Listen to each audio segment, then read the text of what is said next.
ইমান হরণ করার একটা বড় জাদুকর এই হচ্ছে পীর ফকির। আল্লাহ তুমি এদের থেকে জাতিকে বাঁচাও, বলুন আমিন আমিন। মুর্শিদাবাদেও আছে এরকম অজস্র মানুষ, আছে না? আছে। আশ্চর্য ব্যাপার, মাঝে সাঝে সত্যি অবাক হয়ে যায়, খুব অবাক হয় যে মানুষ এত বোকা হয় কি করে। এত বোকা হয় মানুষ, ম্যানেজারি বোকা, হেডমাস্টার বোকা, ওই এসপিতেও দেখছি বোকা, বিডিও অফিসার ও দেখছি বোকা। কেমন বোকা? আপনাদের এখানে কোর্ট কোথায়? Court Rampurhat court. রামপুরহাট কোর্টের পাশে দেখবেন মাঝে সাঝে যখন যাবেন কোনো কাজে, একটা লোক দেখবেন ভাঙা একটা মাইক্রোফোন, সেই রকম বুট স্যুট আর টাই লাগিয়ে ওই আম গাছের শিকড়, জাম গাছের শিকড়, কলা গাছের পাতা, এটা ওটা প্লেটে করে সাজিয়ে রেখে ঠিক এই রকম ভাবে আফ্রিকা কঙ্কো জঙ্গল সে লেকে আয়ে হ্যায় জড়ি বুড়ি। 10 বছর বিয়ে করেছেন, ছেলে হচ্ছে না। আমার জড়িবুটির এত পাওয়ার, 3 দিনের মধ্যে ওর পেট আস্তে আস্তে বড় হতে শুরু করবে। আর কিনে আনছে কে? না ওই কোর্টের যে বিচারপতি, ও কিনছে, ওর বৌমার ছেলে হয় না। তাই মনে মনে যদি আল্লাহকে বলেছি যে আল্লাহ সব গোবর গরুর পেটে দিলে একটু এরকম কিছু লোকের মাথায় দিতে পারতে। ও তো এক চিটিংবাজ, ওর কপালে কিছু জোটে না বলে ওই জাম গাছে আম গাছে শিকড় নিয়ে বসে আছে। আর এ আবার এত বড় গরু, ওই শিকড় কিনে আনছে, ওর বইয়ের বাচ্চা হবে। তাই ও নিজে ওর বইয়ের ছেলে মেয়ে কিছু করতে পারছে না, এমবিবিএস ডাক্তার করতে পারছে না, কেউ ওর বইয়ের ছেলে মেয়ে আনতে পারছে না পেটে, নাকি কলা গাছের শিকড় ওর বইয়ের ছেলে করে দিবে। আশ্চর্য ব্যাপার। আমি যদি এগুলো হাসি, আর বাস্তববাদী লোক তো আমি, মানে বুঝলেন তো, কত যে চিটিংবাজ দেখবেন। এলেম বাজার মাদ্রাসায় তখন পড়ি, অনেক ছোট আমি কিন্তু ছাত্র জীবন থেকে বক্তব্য রাখি। তার একটা প্রমাণ এই বাপজি আছেন, একদম ছোট্টবেলাতে ওনার গ্রামে আমি একবার প্রোগ্রাম করতে এসেছি, অনেক ছোট তখন, আমার ভালো করে গাড়ি মানে গোপ দাঁড়িয়ে ওঠেনি, তখন থেকে কিন্তু আমি বক্তব্য রাখি। আর আল্লাহর রহমতে আমার মা মনে হয় জন্মের পরে মুখে মধু দেয়নি, হয়তো ভুলে গেছে, ওই জন্য মিষ্টি কথা হয় না, বুঝলেন তো। লোক বলে মিষ্টি মিষ্টি করে, সব বক্তা বক্তব্য দেয়, সবাই বলে আলহামদুলিল্লাহ খুব ভালো, দারুণ বক্তা দারুণ বক্তা। আর আমি যেখানেই যাই 10-20 জন লোক বাঁশ নিয়ে দাঁড়িয়ে থাকে। কিছুদিন আগে গাড়িতে বোম মেরেছিল, দেখেছেন তো সোশ্যাল মিডিয়ায়, বোম পর্যন্ত মেরে দিয়েছে, বাংলার কোনো বক্তাকে মারেনি। আমি বলেছি আমার গাড়িতে বোম পড়ছে মানে এতক্ষণ আমি উচিত কথাগুলো বলতে পারছি। কি বললাম বুঝলেন? সাপের মুখে চুমো, ব্যাঙের মুখে চুমো, এই বক্তা মমতাজুল ইসলাম নয়। কি বললাম বুঝলেন?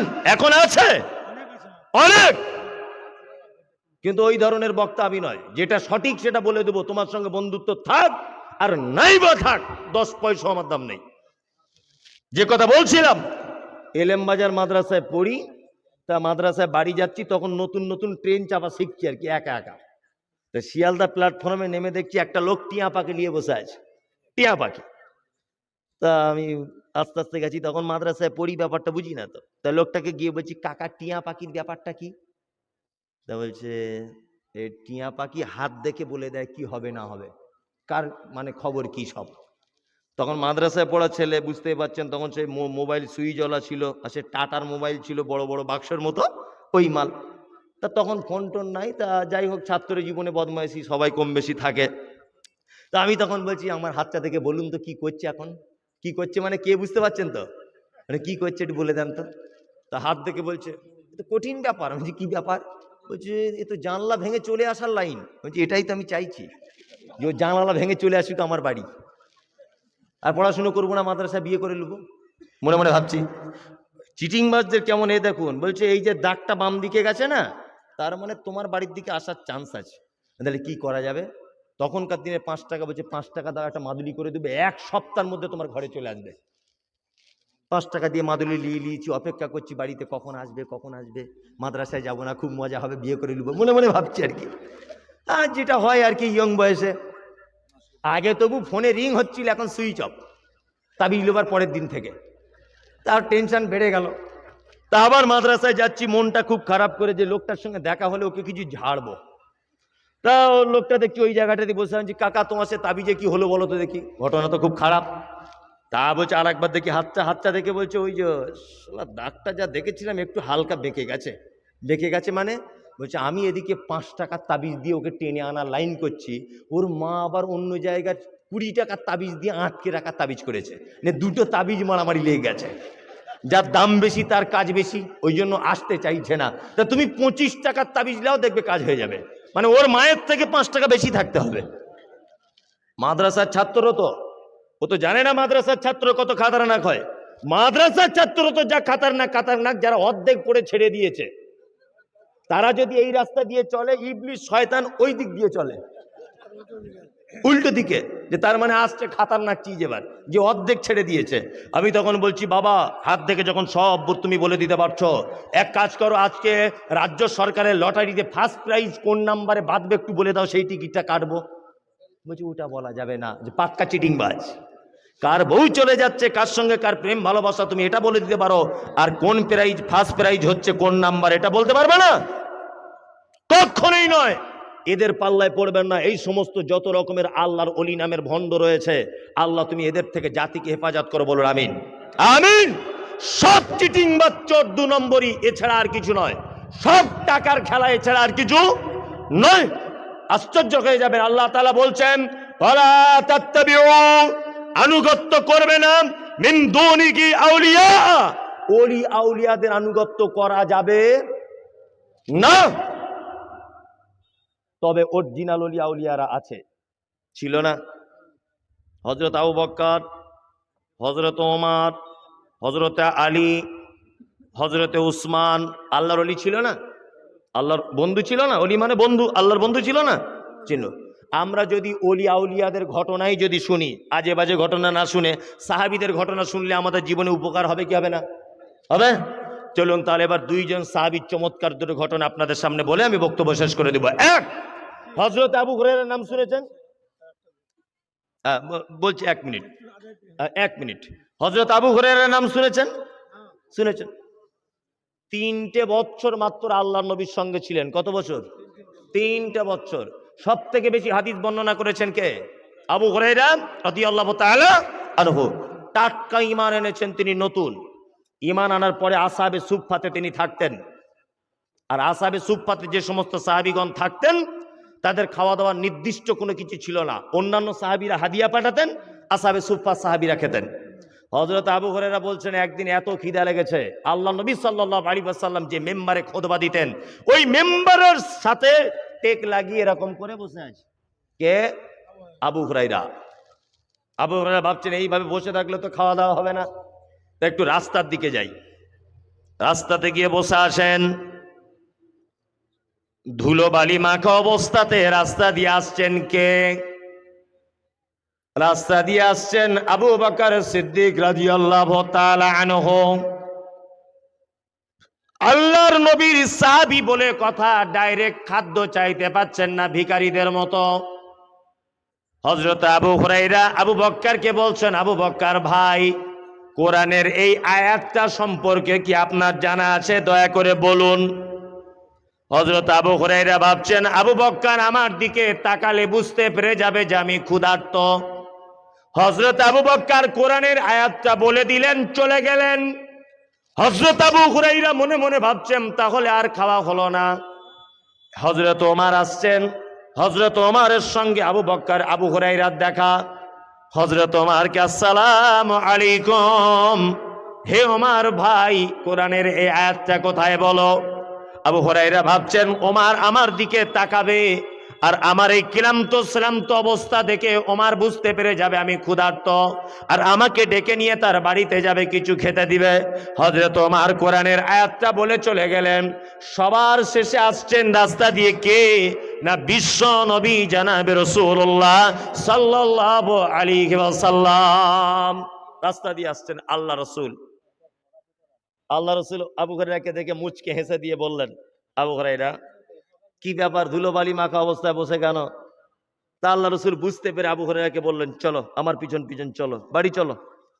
আবু হুরায়রার মুখের বর্ণনা, তিনি বলছেন যে আল্লাহ রাসূল আগিয়ে আগিয়ে চলছেন, আমি আল্লাহ রাসূলের পিছনে পিছনে চলছি। আল্লাহু আকবার। বাড়িতে ঢুকে গেলেন আল্লাহ রাসূল, আমি বাইরে দাঁড়িয়ে আছি। আল্লাহ রাসূল সাল্লাল্লাহু আলাইহি ওয়াসাল্লাম খুব জোরে বলছেন, আবু হুরায়রা, আরে বরকতের খানা বাড়িতে হাদিয়া এসেছে, চলো খাবো। কি? 1 পেয়ালা দুধ। কি? 1 পেয়ালা দুধ। আবু হুরায়রা মনে মনে ভাবছেন, এক পেয়ালা দুধ আর আমার 2-3 দিন খাওয়া হয়নি, এ তো আমার পেটের এক কোণাতে পড়ে থাকবে, তাই না? আল্লাহ নবী সাল্লাল্লাহু আলাইহি ওয়াসাল্লাম দরজা থেকে বার হয়ে এসে আবু হুরায়রাকে বলছেন, আবু হুরায়রা, আসহাবে সুফফাতে যত সাহাবী আছে সবাইকে ডেকে আনো যাও।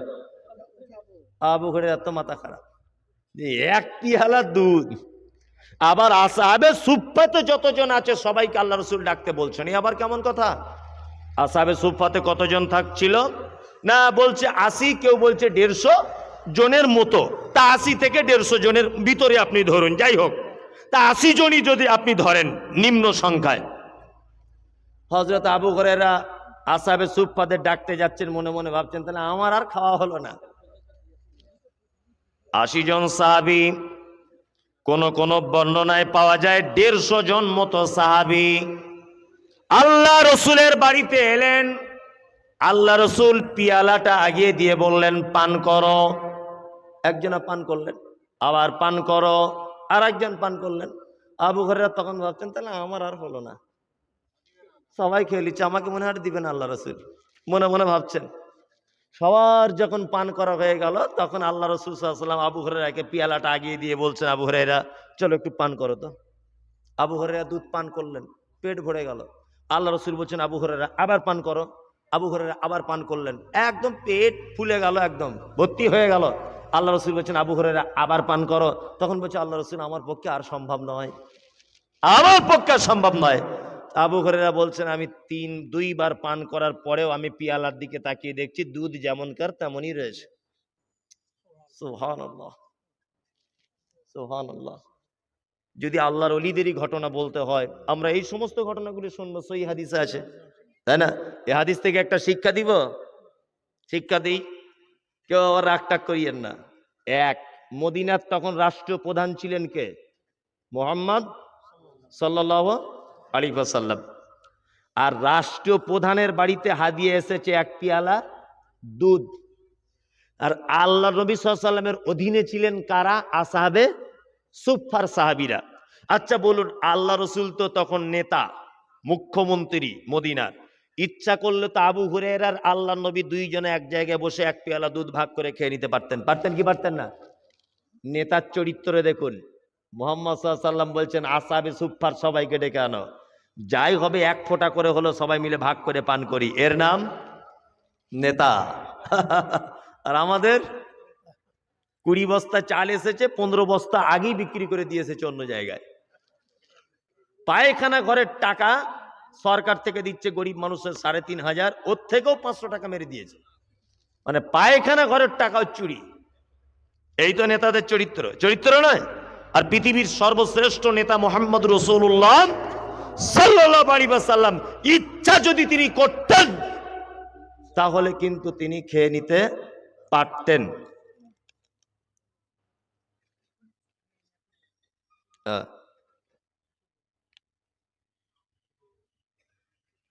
আপনি তো মসজিদের ইমাম সাহেব না? কে দিলেন? বাহির থেকে দিয়েছেন। বলছে সালাম কাকে কাকে দেওয়া যাবে? সবাইকে সালাম দেবেন, অসুবিধে কি? ছোটকে দিবেন, বড়কে দিবেন, সবাইকে। হাদিসে যেটা এসেছে পরিচিত অপরিচিত মানুষকে সালাম দিতে। এখন একটা কথা হচ্ছে এই যে একজন গায়ের মুসলিম, যে একজন গায়ের মুসলিম, সে যদি আপনাকে সালাম দেয় তাহলে আপনি কি করবেন? হ্যাঁ, আল্লাহ, হ্যাঁ, ওয়ালাইকুম, জি না, ওয়ালাইকুম আসসালাম বলা যাবে না, শুধু ওয়ালাইকুম। কি বললাম বুঝলেন? এক। আর দ্বিতীয় কথা হচ্ছে সালাম সবাই দিবে, সবাই সবাইকে দিবে, শুধু বউকে দেওয়া যাবে না। বউকে দেওয়া যাবে না? বলছে মনীষের লজ্জা লাগে খুব, কি করে দেবো? আর যদি আজকে আপনি বাড়ি গিয়ে দিয়েই যদি দেন না, তা আপনার বউ বলবে ঢং করো না তুমি আর ফালতু, এত বছর বিয়ে করে ঢং করে সালাম দিতে এসছে, বলবে না? বলবে। এই একটা কথা বলে রাখছি মাঝখানে, এটা শুনে রেখে দেন। সংসারে আমাদের ছোটখাটো অশান্তি হয় না? হয়, সবারই হয়, প্রায় লোকেরই হয়। আপনি আপনার স্ত্রীর সঙ্গে যখন অশান্তি হবে তখন কি বলবেন? ঘন ঘন দরজা খুলেই বলবেন আসসালামু আলাইকুম, যত রেগেই থাক, কিন্তু ও মুখে আস্তে করেও বলবে ওয়ালাইকুম আসসালাম, বলবে না? যত রেগেই থাক বলবে না? জোরে না বললে আস্তে করে। হ্যাঁ, তা আপনি 10 বার যদি তাকে বলেন তোমার উপরে শান্তি বর্ষণ হোক, বাংলা মানে কি, তোমার উপরে শান্তি বর্ষণ হোক, ও উত্তরে কি বলবে, ওয়ালাইকুম আসসালাম, তোমার উপরেও হোক। দুজনার জন্য যদি শান্তি কামনা করেন, 10 দিন বারে যদি একবার আল্লাহর কাছে কবুল হয়ে যায়, তাহলে ঝগড়া আর থাকবে? তার মানে আমার মনে হয় এখন অন্য কাউকে সালাম দেওয়ার থেকে বেশি করে বউকে দেওয়া উচিত, তাহলে অশান্তি কিছুটা কমবে, তাই না? জি, সবাই সবাইকে সালাম দিবেন, বড় ছোটকে সালাম দিবে, ছোট বড়কে সালাম দিবে, তাই না? বেশি সংখ্যক লোক কম সংখ্যক লোক, যারা কম সংখ্যক লোকের থেকে বেশি সংখ্যক যারা, তাদের সালাম দিবে। কি বললাম বুঝলেন? বসে থাকা লোক পথচারী, যে পথচারী সালাম দিয়ে তবে যাবে, এগুলো মাথায় থাকবে একদম। আলহামদুলিল্লাহ, এটা আপনাদের মসজিদের মাদ্রাসার জলসা, মাদ্রাসার কমিটি। আমি মারাত্মকভাবে অসুস্থ, কিন্তু শুধু আবেগে পড়ে চলে এলাম। মাদ্রাসার কমিটি জহির 5000, আজকারুল 5000, নাজমি আলম 5000, সাদ্দাম 5000, আবুজার 5000, বাকির হোসেন 5000 টাকা। আচ্ছা, এখানকার সব তো ইয়ং ছেলেরা কমিটি। হাসানুর জামান 5 বস্তা সিমেন্ট, হামিদা স্বামীর নামে 1টি কোরআন, নাসিমা স্বামী মাসিদুল 500 বাকি। আচ্ছা, আব্দুস সালাম, হাফিজা কি গহর মল্লিক 1000 টাকা বাকিতে। আচ্ছা, হাবিব এক্স আর্মি, আচ্ছা নোয়াপাড়া, মা এবং আব্বার জন্যে 45,000 টাকা। তা আপনি আর 5,000 টাকা দিয়ে দিতে পারতেন, 50,000 হয়ে যেত। আর না হলে 5,000 ফেরত নিয়ে এলেন, আর 5,000 দিয়ে দেন। আপনি 45,000-এ যখন গেছেন, আর 5,000 পারবেন। আলহামদুলিল্লাহ, ও আগে দেওয়া আছে, আলহামদুলিল্লাহ। তাহলে 50,000 টাকা।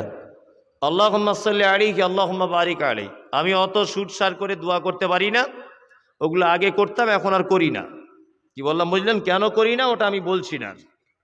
তা আল্লাহ রসুলের শেখানো দোয়া ওটা করলাম, আল্লাহুম্মা সাল্লি আলাইহি আল্লাহুম্মা বারিক আলাইহি। আল্লাহ তুমি তার মালে বরকত দাও, তুমি তার পরিবারে শান্তি দাও, তুমি তার মালে বৃদ্ধি করো, বলুন আমিন আমিন। আরে 50,000 টাকা বর্তমান বাজারে নিজের পকেট থেকে বার করা খুব বড় ইমানের পরিচয়, কিন্তু খুব বড় ইমানের। বর্তমানে সব থেকে বেশি মহব্বতের জিনিস কি? টাকাই। আর 5 দিবে, মাশাআল্লাহ। আরো 5 দিবে বলেছে। আচ্ছা, বেনামাজি জবাই করা গোস্ত খাওয়ার বিধান কি? ওই যে আরকানুল ইসলাম ফতোয়ার বই দেখে নিবেন, ডাক্তার মুজাফফর বিন মহসিন লিখেছেন আরকানুল ইসলাম, এবং অনেক হাদিসের উদ্ধৃতি উনি দিয়েছেন।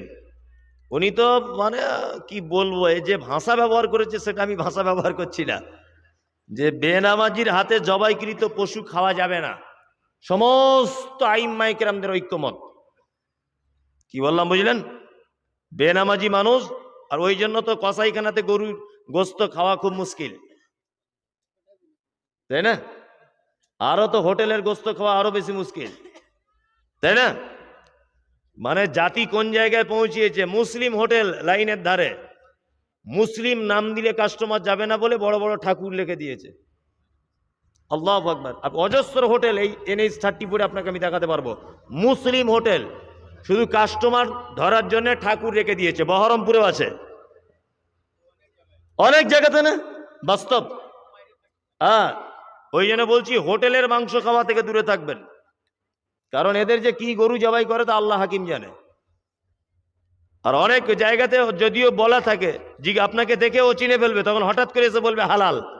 আসলে হালাল কাকে? হালাল মানে ও এটা বুঝেছে যে পোল্ট্রির দোকানদার মুসলমান, ও জবাই করে দিয়েছে হালাল, অথচ পেচ্ছাপ করে পানি দেয় না। কি বলছি বুঝতে পারছেন? না, বেনামাজিকে দিয়ে কোনো পশু জবাই করবেন না। বেনামাজির ভয়াবহ একজন পাপী, পৃথিবীতে সব থেকে খাতারনাক পাপী বেনামাজি।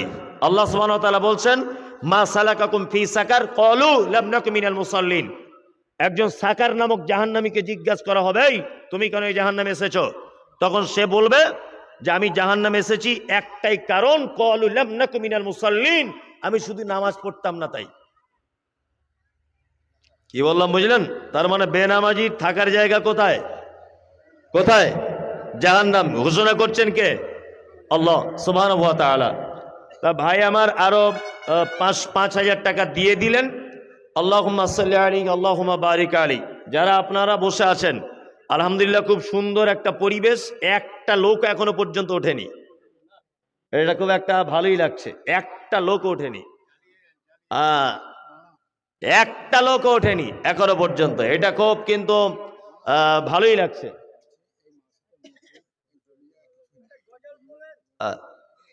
এই মাদ্রাসাটা নতুন তৈরি হয়েছে। আপনাদের কাছে বিনীত অনুরোধ যে আপনার সম্পদের সব টাকা মাদ্রাসার জন্য দিতে হবে না। আপনার সম্পদের কিছু সম্পদ আপনি এই জায়গায় দেন। কি বললাম বুঝলেন?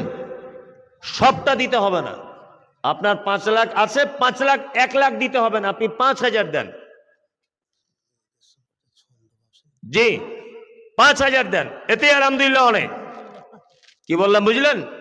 মায়েরা যারা বসে আছেন এরা দিচ্ছে, মেয়েরা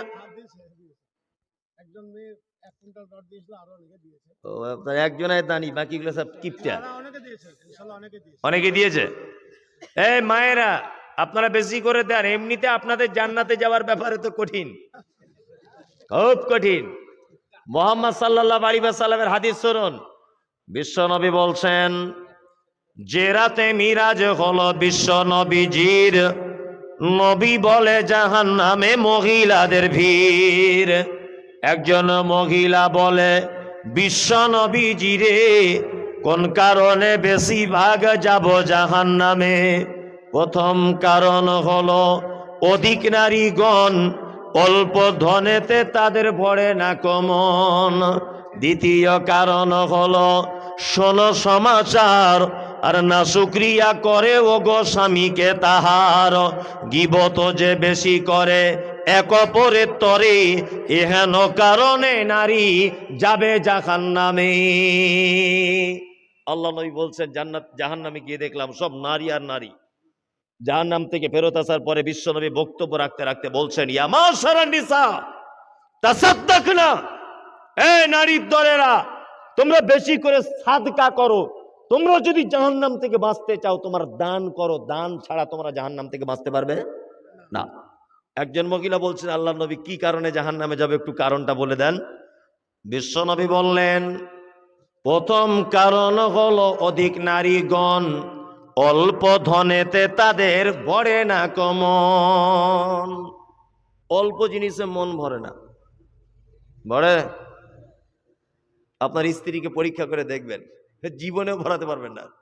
সারা দুনিয়া ওর এনে দিলে ও বলবে আমার কিছুই নাই, তাই না? আমি তো বাপের এক বেটা, অনেক জায়গাতে এটা বলি, বাপের আমি একটাই কিন্তু বেটা। আমার 3টে বোন বিয়ে হয়ে গেছে, 4টে বোন বিয়ে হয়ে গেছে সবার। তা আমার স্ত্রী, তার মানে ওদের একটা ভাবি, সব সময়তেই জামা কাপড় এটা ওটা দিতেই আছে। আমার আব্বা মাও দেয়, আমার স্ত্রী আবার বাপের একটা বেটি, ওর আব্বা মা সব সময়তেই দেয়। আর আমি তো বাংলাদেশে গেলে গাদা গাদা জামা যেখান থেকে যেটা পছন্দ হয় কিনে দিই। তারপরেও যখন কখনো ফ্রি হয়ে বাড়ি গিয়ে বলি চলন একটু কোথাও বেরিয়ে আসি, তা আমার স্ত্রী আমাকে এটা বলে, এই ঘোড়ার ডিম তোমার সাথে যাব না। কি পরে যাব? কিছুই তো নাই ঘরে, মনে হয় 2-4টে আলমারি শুধু ওরই জামা কাপড়। তা আমাকে বলে কি পরে যাব? কিছু পরার নাই, অথচ 40টা শাড়ি জামা কাপড় ভরা আছে। এর নাম নারী, এর নাম কি? অল্প জিনিসে কখনোই মন ভরে না। 2, বিশ্বনবী বললেন, দ্বিতীয় কারণ হলো অধিক নারী গণে, আর ঝগড়াঝাটি বেশি করে নিজে স্বামীর সনে। স্বামীর সাথে ঝগড়া মারামারি হয় না? আপনাদের মনে হয় না? আছে? আপনাকে কি বলবো, আমাদেরও আছে, কেউ আর ভালো নেই, দিলেন তো। চলুন বিশ্ব নবী মুহাম্মদ রাসূলুল্লাহ বলুন সাল্লাল্লাহু আলাইহি ওয়াসাল্লাম। আম্মাজান আয়েশা সিদ্দিকা রাদিয়াল্লাহু তাআলা আনহার কি প্রেম ছিল। আম্মাজান আয়েশা বর্ণনা করছেন কি, আম্মাজান আয়েশা বলেন, যে গেলাসে আমি পানি পান ও করিতাম, পান করা হয়ে গেলে নবীকে দিতাম। দেখিতাম আমিও গো নিজে নয়নেতে, ওখানে মুখ লাগাইয়া নবী পান করিতেন। গোস্ত খেয়ে হাড্ডিগুলো ফেলিয়া দিতাম, চুষে চুষে খেত নবী, চোখেতে দেখিতাম।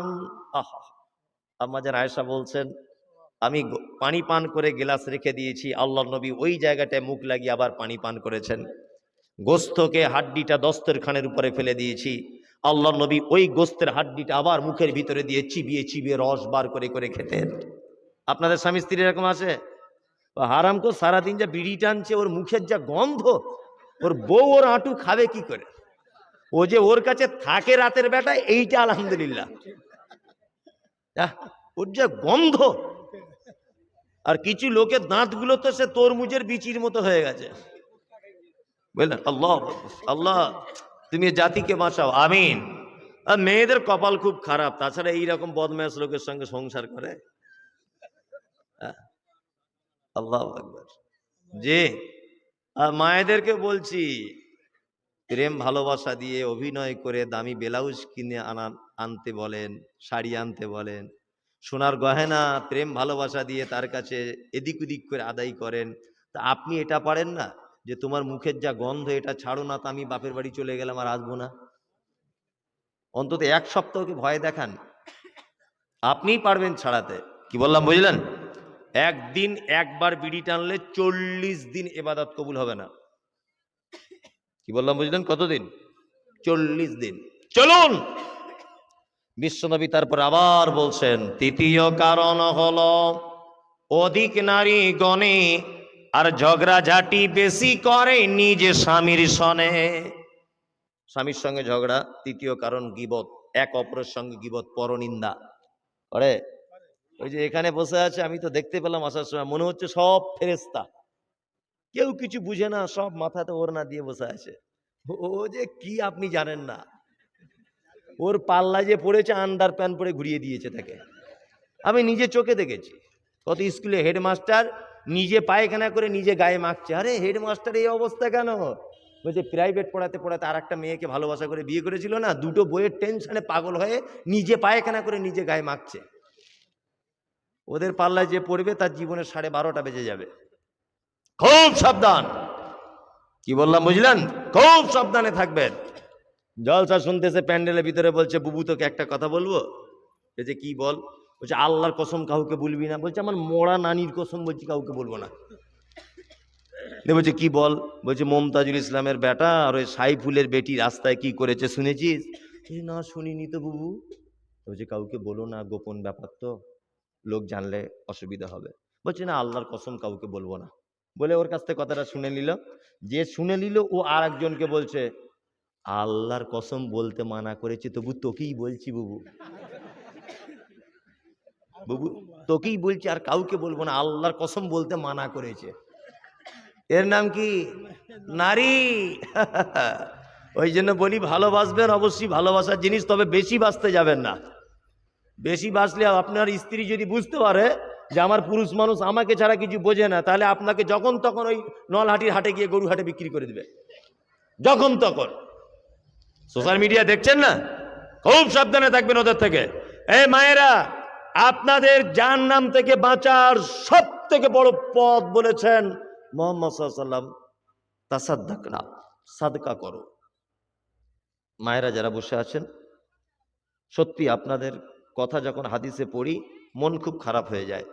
আল্লাহ রাসূল সাল্লাল্লাহু আলাইহি ওয়াসাল্লাম বলেছেন, মিরাজের রাত্রিতে জাহান্নামে দেখলাম অধিকাংশ নারী আর নারী, অধিকাংশ নারী। মায়েরা যারা বসে আছেন, আপনাদের কাছে অনুরোধ যে আপনারা কিছু অর্থ আপনাদের মাদ্রাসায় ব্যয় করুন। রাত্রি এখন 1টা বাজে, আমি বেশিক্ষণ বলতে পারছি না। যারা বসে আছেন পেট ফেট সব ব্যথা করছে, আমি জন্ডিস রোগে আক্রান্ত। শুধু এই ছোট্ট মাদ্রাসা, আর আমাকে একজন খাইরুল বলে একটা ছেলে আমার সঙ্গে থাকে, সে বারবার রিকোয়েস্ট করলে মরনা আসতেই হবে, তাছাড়া জলসাটা পুড়িয়ে হয়ে যাবে। ওই জন্য আমি কোনো রকম নিজে গাড়ি চালিয়ে কলকাতা থেকে এসেছি। আমার ড্রাইভারের এসএসসি পরীক্ষা চলছে, ও আসেনি। আবার এখন আমি নিজে গাড়ি চালিয়ে কলকাতা যাব, মানে বুঝতে পারছেন তো কি অবস্থা।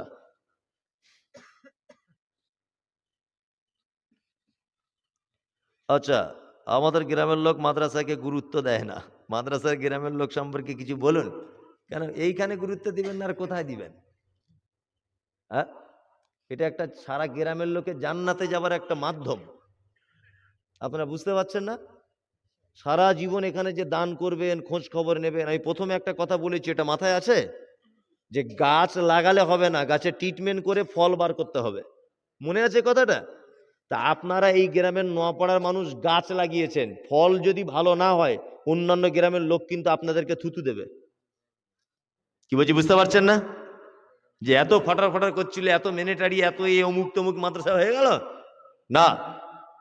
দুজন উপযুক্ত শিক্ষক রাখুন, ভালো করে বুঝবেন। একটা শিক্ষক রাখুন যেটা আপনাদের সাধ্যের মধ্যে, খুব চমৎকার, কিছু শেখাতে হবে না, শুধু সহি শুদ্ধভাবে কোরআন মাজিদটাই শেখান, এটি আল্লাহর দরবারে অনেক বড়। আপনার পাগড়ি দেওয়া মাদ্রাসা করতে হবে না, আপনি ছোটখাটো শুধু বলবেন শিক্ষককে কোরআন মাজিদটা যেন শুদ্ধ করে পড়তে পারে। আর প্রথমে টার্গেট রাখতে হবে বাইরের ছেলে পড়ুক না পড়ুক, আপনার বেটা যেন এখান থেকে কোরআন মাজিদটা পড়ে। মাথায় থাকবে এটা, সবাই নিয়ত করে নেন।